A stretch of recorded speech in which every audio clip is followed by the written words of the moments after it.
Em um estado totalitário, não há necessidade de importar-se com o que as pessoas pensam, uma vez que o governo pode controlar esses pensamentos através da força de seus cacetetes. Mas em um estado democrático, onde não se pode controlar as pessoas pela força, há que se controlar o que as pessoas pensam, e para isso, utiliza-se de técnicas de manipulação de massa. Adiante, citaremos as 10 técnicas de manipulação listadas por Noam Chomsky, um linguista, filósofo, cientista cognitivo, comentarista e ativista político norte-americano, referenciado em âmbito acadêmico como o pai da linguística moderna. Também é uma das mais renomadas figuras no campo da filosofia analítica. Número 1. A estratégia da distração. O elemento primordial do controle social é a estratégia da distração, que consiste em desviar a atenção do público dos problemas importantes e das mudanças decididas pelas elites políticas e econômicas, mediante a técnica do dilúvio ou inundação de contínuas distrações e de informações insignificantes. A estratégia da distração é igualmente indispensável para impedir ao público de interessar-se pelos conhecimentos essenciais, na área de ciência, da economia, da psicologia, da neurobiologia e da cibernética. Consiste em manter a atenção do público distraída, longe dos verdadeiros problemas sociais, cativada por temas sem importância real. Manter o público muito ocupado, sem nenhum tempo para pensar nas coisas que realmente têm importância. Estratégia de número 2. Criar problemas, depois oferecer soluções. Este método também é chamado de problema-reação-solução. Cria-se um problema, uma situação prevista para causar certa reação no público, a fim de que este seja o mandante das medidas que se deseja fazer aceitar. Por exemplo, deixar que se desenvolva ou se intensifique a violência urbana, ou organizar atentados sangrentos, a fim de que o público seja o mandante de leis de segurança e políticas em prejuízo da liberdade. Ou também, criar uma crise econômica para fazer aceitar como um mal necessário o retrocesso dos direitos sociais e o desmantelamento dos serviços públicos. Número 3. A estratégia da gradação. Para fazer com que se aceite uma medida inaceitável, basta aplicá-la gradativamente, a conta-gotas, por anos consecutivos. É dessa maneira que condições socioeconômicas radicalmente novas, como o neoliberalismo, foram impostas durante as décadas de 80 e 90. Estado mínimo, privatizações, precariedade, flexibilidade, desemprego em massa, salários que já não asseguram uma vida decente, tantas mudanças que haveriam provocado uma revolução se tivessem sido aplicadas de uma só vez.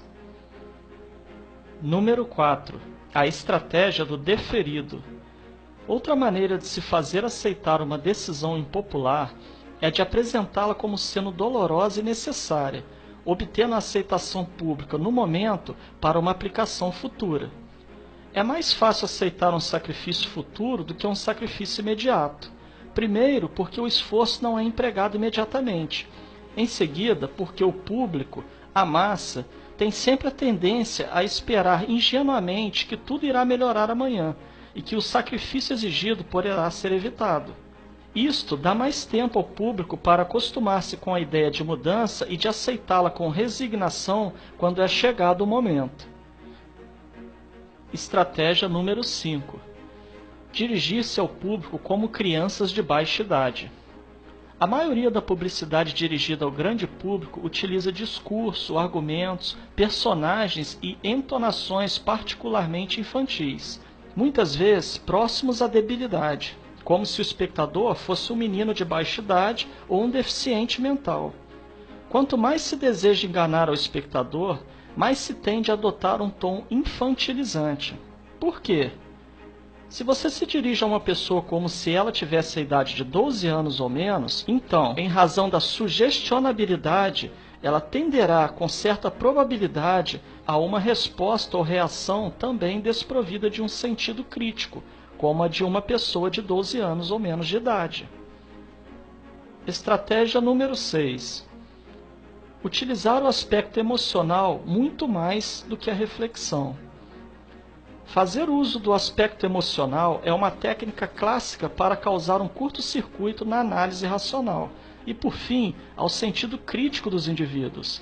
Além do mais, a utilização do registro emocional permite abrir a porta de acesso ao inconsciente para implantar ou enxertar ideias, desejos, medos e temores, compulsões ou induzir comportamentos. Estratégia de número 7. Manter o público na ignorância e na mediocridade. Consiste em fazer com que o público seja incapaz de compreender as tecnologias e os métodos utilizados para seu controle e sua escravidão. A qualidade da educação dada às classes sociais inferiores deve ser a mais pobre e medíocre possível, de forma que a distância da ignorância que paira entre as classes sociais inferiores e as classes sociais superiores seja e permaneça impossível para o alcance das classes inferiores. Estratégia de número 8. Estimular o público a ser complacente na mediocridade. Consiste em promover o público a achar que é moda o fato de ser estúpido, vulgar e inculto. Estratégia de número 9. Reforçar a revolta pela autoculpabilidade. Fazer o indivíduo acreditar que é somente ele o culpado pela sua própria desgraça, por causa da insuficiência de sua inteligência, de sua capacidade ou de seus esforços. Assim, ao invés de rebelar-se contra o sistema econômico, o indivíduo se autodesvalida e culpa-se, o que gera um estado depressivo do qual um dos seus efeitos é a inibição de sua ação. E sem ação não há revolução. Estratégia de número 10. Conhecer melhor os indivíduos do que eles mesmos se conhecem. No transcorrer dos últimos 50 anos, os avanços acelerados da ciência têm gerado crescente brecha entre os conhecimentos do público e aqueles possuídos e utilizados pelas elites dominantes. Graças à biologia, à neurobiologia e à psicologia aplicada, o sistema tem desfrutado de um conhecimento avançado do ser humano, tanto de forma física como psicologicamente. O sistema tem conseguido conhecer melhor o indivíduo comum do que ele mesmo conhece a si próprio. Isto significa que, na maioria dos casos, o sistema exerce um controle maior e um grande poder sobre os indivíduos do que os indivíduos a si mesmos. Observando essas 10 estratégias citadas por Noam Chomsky, certamente poderemos fazer relações com o que vivemos atualmente, principalmente no campo político.